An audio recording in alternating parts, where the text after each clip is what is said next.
How often do you walk away from a meal feeling bloated, stuffed, and heavy, and not even really realizing that you overate until you leave it? I have been here before, and I know how frustrating it is because you know that overeating is not serving you, but you keep going past your fullness signal. So we're going to talk about today, why does this happen?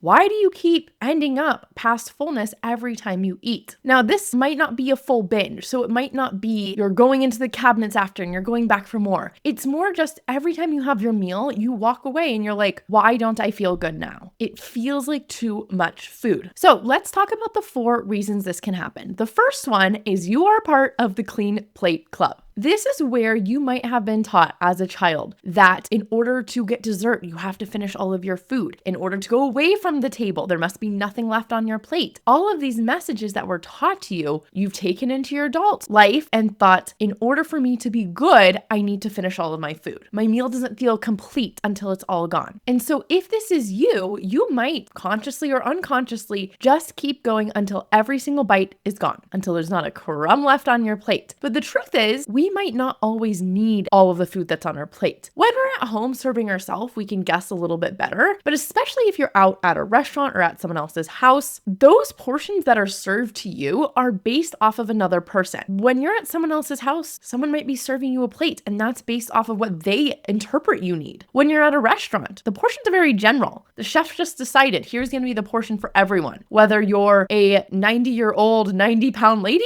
or you're a 300-pound muscle man, your portions are going to be the same at the restaurant. So there are going to be times where we need to leave food behind. And if we always eat all of the food on our plate, we are going to be overeating sometimes. So if this one is you, if you're identifying with this of, yep, that's me, I'm part of the Clean Plate Club, I was taught that I must eat all of my food. Or here's another thing, if you were a dieter, you might have been told that you only have a certain amount of calories to eat every day, or you only have a certain meal plan that you can follow. And so it feels like you have to eat all of that food to take advantage of that meal plan. I know when I was counting calories too, like I wouldn't just leave 3 bites behind because I couldn't count how many bites were left in those 3 bites. So I'd always finish my food because I had counted it out. Even if I was ignoring my body, that was telling me I was full. So if you have done calorie counting dieting in the past, you might not also trust your body to stop at a certain amount. And it might feel like in order to get all of it, all of the pleasure that you're allowed, you have to eat it all. Okay, so for those of you who fall in this category, I want you to practice leaving just 1 bite behind. Just one. That can be a pea. It could be a piece of crust. It could be anything big or small. Just practice leaving a little bit behind. This is to show your brain that it's okay to leave food behind, that the world is not going to explode, that you're not going to die, that the kids starving in Africa are still going to be starving in Africa. Just because you finish your food, it does nothing to help with world hunger. We need to remember that. There's other ways to help with that, but us going past our fullness signal does not. Now that leads into our second reason why you might be eating past fullness at all of your meals. You don't want the pleasure to end. You get to the end of the meal and you think, oh,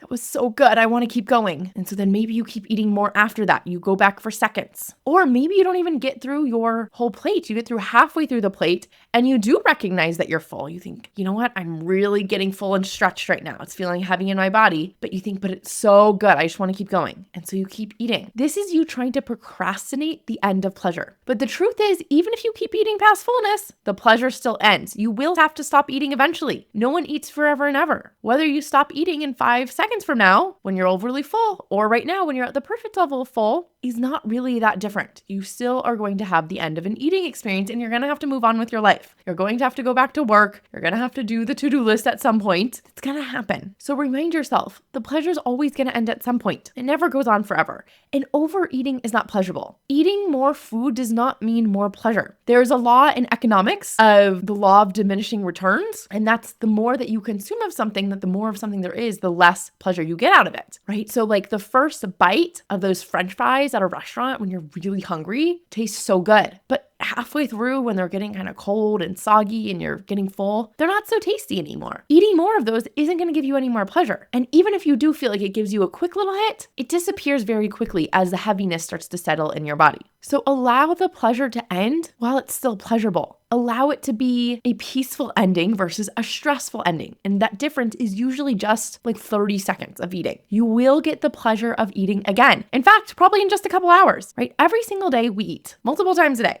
And so if you can just wait a couple hours, you will eat again. The third reason why you're ending all of your meals overly full is because you are zoned out. You're not even recognizing you're overly full. So this is when people are watching TV, they're scrolling TikTok and Reels, Facebook, they're deep in a dramatic TV show, they're watching some really stressful news. That all leads to you being disconnected from your body. Think about it like this. We only have so much attention we can use at any point in time, right? And you've noticed this if you have tried to multitask at work. You're trying to respond to an email while you're also trying to work on a project, and then maybe you're also on a Zoom meeting at the same time of all of this. You don't really get much done, right? And your attention is bouncing around between all of these things, and you're kind of half-assing your attention on all of it. Same thing happens when we're eating. When we're not really paying attention to our hunger and fullness signals, and we're really zoned in to TikTok, and then we're also watching TV at the same time, our attention is bouncing around at a million miles an hour, and it's easy to miss that fullness signal until all of a sudden we hit the bottom of the chip bags, and then we say, oh,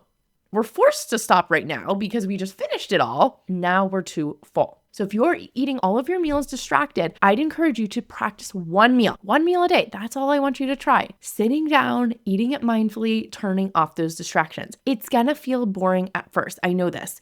And this is something I work on with people inside of my Confident Eater program. I actually have a whole module where I talk to you about your phone addiction, which a lot of us actually have, and how it can contribute to your overeating.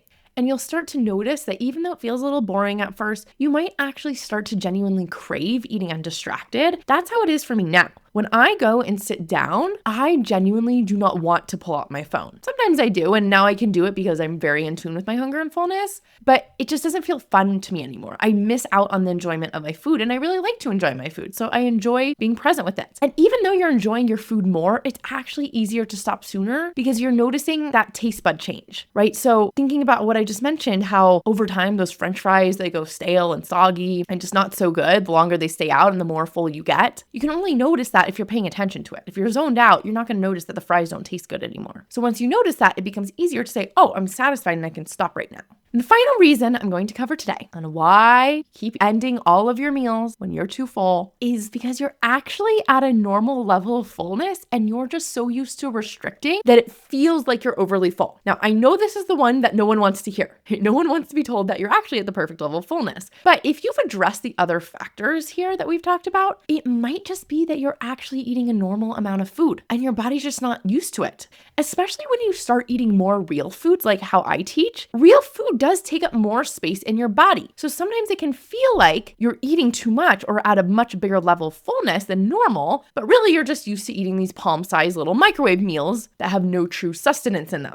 Think about it like this. When you spend all your day restricting and having these tiny little meals, you have your grilled chicken salad, and then you have your roasted vegetables and pork chops at dinner with a tiny little bit of rice. And then that's all you had all day other than your coffee for breakfast. And then you binge at night on really calorie-dense foods like ice cream and chocolate and chips. The food is not actually occupying that much space in your body throughout the day, even though you're eating a lot of calories.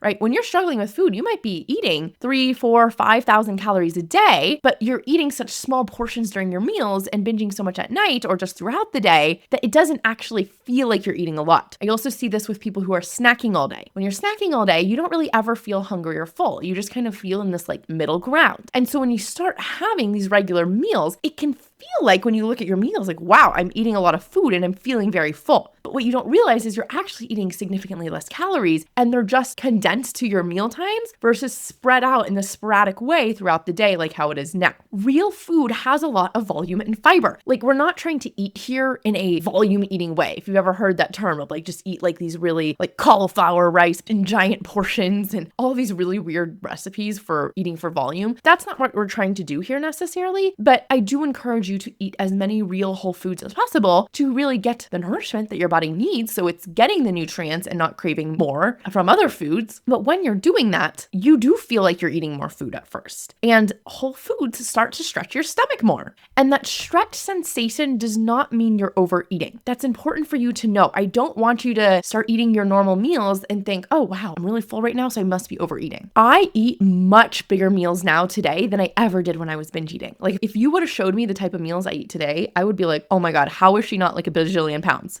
But instead, I've maintained my weight for the last 5 years because I've actually healed my relationship with food. So how do you know? Well, is this a normal level of fullness or am I truly overeating, right? That's the question here then is this a normal amount of food? One way you can see if it was overeating or not is notice when you get hungry again, right? So if you truly overate, it's probably going to keep you full for like 5, 6, 7, 8 hours, okay? And this is assuming that you're eating meals. Like we're talking about overeating at meal times right now, right? Now, if you're binge eating on gummy bears and you feel like overly full after that, you might be hungry in 3 hours from now because it's gummy bears, right? Like we're talking about, okay, let's say you overate at your meal and you had a sandwich and chips and some carrot sticks all together and you feel overly full and you're like, okay, was I overeating or is just like this just a new sensation in my body of true fullness that I haven't really been feeling so far? With a meal like that, as we're talking about, if that meal keeps you full for like, again, 7, 8 hours, then you probably overate a little bit. If you start getting hungry again after 3, 4, 5 hours, maybe even 6 hours, then that's a sign that you actually didn't overeat and it was your perfect level of fullness, right? Because you ate a balanced, nourishing meal and you got hungry, which means your body used up those calories and it needs more now. So it was actually the perfect level for you. So you can use that timeline as a guide of like, okay, how soon do I get hungry? Or how full does this keep me? Again, given that this is a normal real meal food. And then you can also look at the difference in sensations between fullness after a meal and fullness after a binge. Fullness after a binge is like this very specific type of fullness, right? If you're here, you know what that is like. It is not a fun feeling of fullness. Typically after a binge, it's like very heavy. It feels very dense in your body. You might have like a sugar rush with it. It feels, you know, that feeling of like unregulated blood sugar where you just feel like foggy, you feel out of it. You just feel like you're in this haze, that kind of feeling. Like that's a sign that that was overeating versus true fullness. And true fullness to me feels like this calm, like satisfied signal where you don't have the desire to eat anymore, right? Like you had your sandwich, you had your carrot sticks, you had your chips, and you're like, yeah, I feel good. I don't feel that desire to eat anymore. It is kind of a fine line. And again, I would go back to like the type of food you're eating. It is hard to stuff yourself on cauliflower rice. You're going to get to a point where you're just like, this just tastes boring to me now. And I just don't really want to eat anymore. Like it's hard to overeat on that. And so you might feel like a little bit overly full after the cauliflower rice, but you didn't necessarily overeat on it, right? But when you feel that overly full sensation after you just had 10 cookies, you know, that is probably truly overeating. So you can look at the quality of food that you just had to determine it. And this is also something that I help my clients figure out. We do a basic food diary together. I look it over with them. And so I help them determine if they are under eating, if they are overeating, what needs to be shifted around in their day. So that is something that I can help you with too. But I just want you to know at the end of the day, if you're leaving all of your meals overly full, there might be something else going on there, right? So the first 3 reasons, but there might also just be a case of I have to get comfortable with being full and I need to stop being afraid of fullness. Fullness is a normal part of life. We're taught often through diets that we need to be hungry all the time. God forbid we get a little full. But fullness is a signal that's supposed to happen to let us know when we've had enough. If we don't feel fullness, how do we know if we have enough? And I can already hear it. You're thinking, oh my gosh, but Amber, I never feel full. Like I have to eat so much food in order to get to that true fullness and really feel like past fullness. Maybe, but maybe that's just your brain overdoing it temporarily while you're coming back from a long period of restriction. Okay, so I hope this was helpful today. I will talk to you guys next week.